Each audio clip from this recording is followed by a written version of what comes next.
Regardless if it's a pre-season or not, it's never nice to see West Ham lose. And it feels like as well, it was pretty similar to the previous defeat. Well, same score, but also the same manner of the defeat. It felt like the team are still one that are really struggling to at the moment to adjust to the new system under Lopetegui. It's to be expected, and also I think there's a lot of disclaimers you need to put into this, and there's a fair few. I just want to make it very clear, right, that I'm not sat here angry or panicking or anything like that. It's just I'm just a bit disappointed because obviously it's West Ham. You want to see us doing well. You want to see us winning, and you want to see us playing well. And we haven't had either, have we? We didn't play well against Crystal Palace, like we didn't play very well against Wolves, and we now have one more pre-season game now before the Premier League kicks off. So that's the only concern, isn't it? Is the fact that it's not that long now. We've got 2 weeks until the Premier League season kicks off.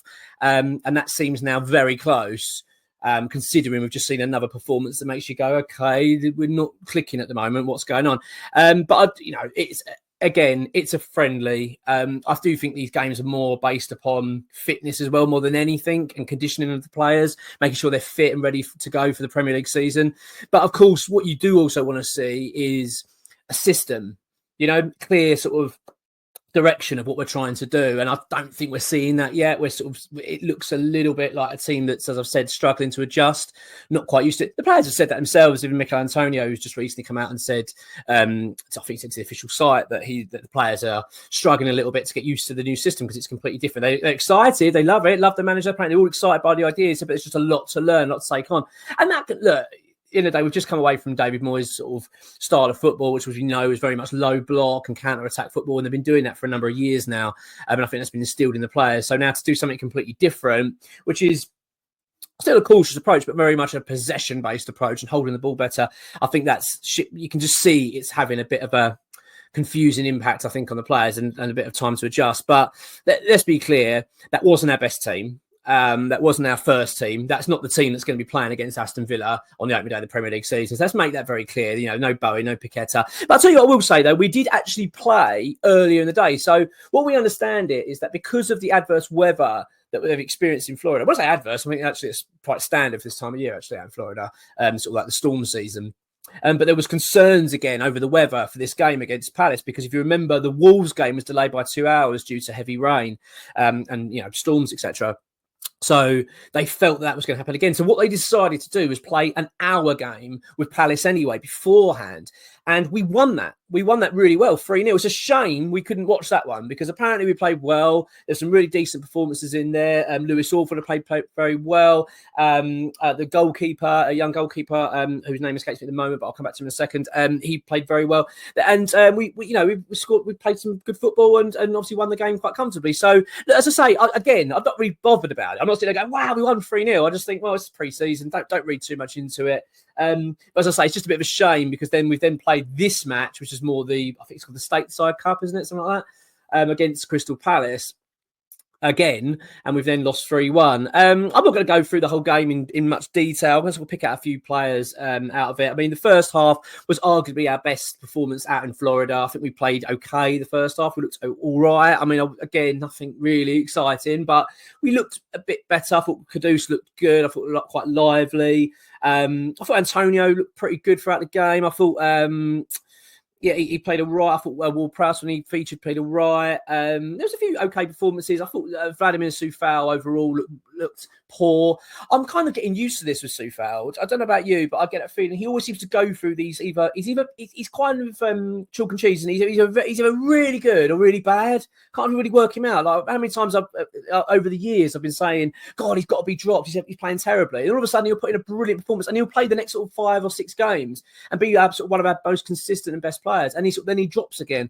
And unfortunately, during this pre-season, and especially against Crystal Palace, we sort of had the latter there, the poor performance from Soufal. He just looked so off and really struggling to get into the game, and he was at fault for a few things. So that was a bit disappointing. Max Kilman, I've got to say, was poor as well.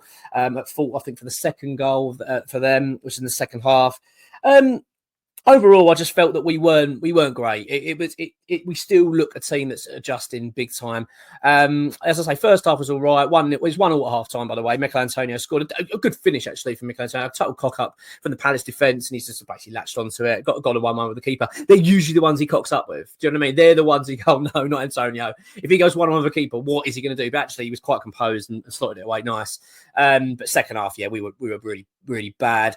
One thing's really evident as well. I haven't seen the full interview of him yet, but Lopetegui, he was really angry, like really annoyed. You just go back and have a look at the clips. You can go on, I think it's on the official website, or definitely it's on their YouTube. He is a really angry man, really not impressed with what he's seeing at the moment. He looks frustrated. We look aside that, like what we're going through now, that needs reinforcements. We need new blood in there. We need players that are going to fit the system better, because there's a few out there that are struggling. One I want to say was Thomas Souček. I thought he was really poor. Looked so out of sorts in that midfield. I am actually starting to. I know people will say, well, this is an easy target. Souček tends to get a bit of the blame. And as I've said, I'm not just picking on Souček. I've just said Soufal I thought was pretty poor. I thought Freddie Potts actually when he played. I think he was first half. He really struggled to get in the game. There was, and you know, he's been a decent performer for us. So I'm really not picking out just one player. There was a few bad performances out there at the moment, and they're struggling. You can see again as well. I love this game. I think you want to say this is pre-season, so the players are still getting back to fitness. We know that it's been quite grueling out there. We understand Lopetegui has, you know, quite a tough regime for the players. So I think that needs to be taken into account, that some of these players are probably a little bit exhausted and struggling a little bit to get their fitness levels up. So look, that's what I say. I'm not going to be too bad, but Souček was bad. You do wonder whether that's them. That's one of the reasons they're saying, well, we need to get another midfielder in. This just isn't working. The midfield isn't looking very good. I say Will Prowse played okay, but he's worked hard. But I mean, there wasn't really any great performances out there. I thought Antonio played all right. Kudus looked pretty lively as usual. I thought the second half, generally, the whole team struggled. Palace just looked far more comfortable out there. I mean, at the end of the day, I mean, again, because they've had their manager in for a bit longer, you kind of can just sense that. We do look aside at the moment that's just going through a real transition. So I really, as I say, I just want to make it really clear this video is not some sort of doom and gloom and worry and, oh my God, like we're going to get battered against Villa the first opening day of the season. But what I will say, I think is a fair point, is that, you know, you look at the Celta Vigo game, which is what the Betway Cup, the one that's the boycott game because of the concession situation, which I think is next weekend, that's the one now. You go, right, we better see a decent performance now. Because that's really, for me, that's the kind of telltale how we're going to be looking against against Aston Villa on the first game of the season. Because although I am expecting a fair amount of changes during the game, because I think he's going to still want to rotate for fitness levels and stuff. I want to see the likes of Paqueta, Bowen. I want to see Somerville play. You know, you want to see this new side. And let's be honest, we could well be seeing Aaron Wan-Bissaka in that side. Fulkrug could be playing. We could even see Duran. You know what I mean? I'm just going to say it. You know, we could be seeing Duran.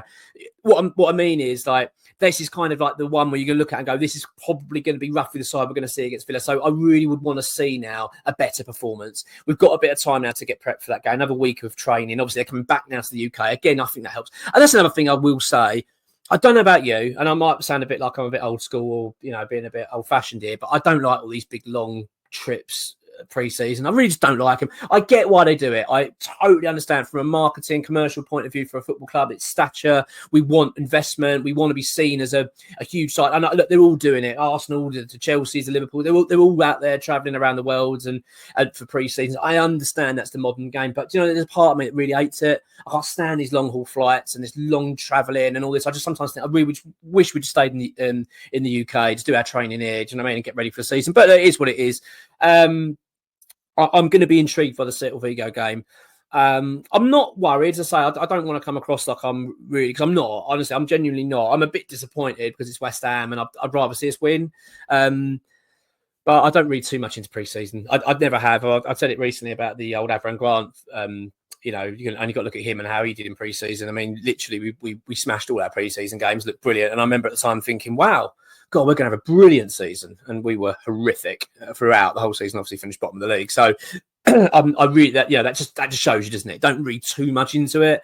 As I say, the only thing you want to see, though, is this Lopetegui system starting to show some sort of, I don't know, some signs that it's now starting to bubble and we're starting to see what's going to be happening. Because at the moment, I've not seen it yet. I've not seen anything that's gone, oh, okay, I can see what we're trying to do now. Oh, I can see the kind of, it just seems a bit odd the way we're playing. It all looks a bit disjointed, and you can tell by the manager's reaction during the game. You can tell by his reactions after games. He's just frustrated. He's the most frustrated person on the planet over it. I think he's really not happy with how things are panning out at the moment. So, but I like that. I'd much rather that than him with a big grin on his face going, oh, brilliant, we're playing really well. If he'd been doing that, then you'd be bloody worried, wouldn't you? Be thinking, hang on a minute. No. He's not happy. And he even said, I don't want to use the excuse it's pre-season. This is not good enough. I like that, even though I'm saying that, basically.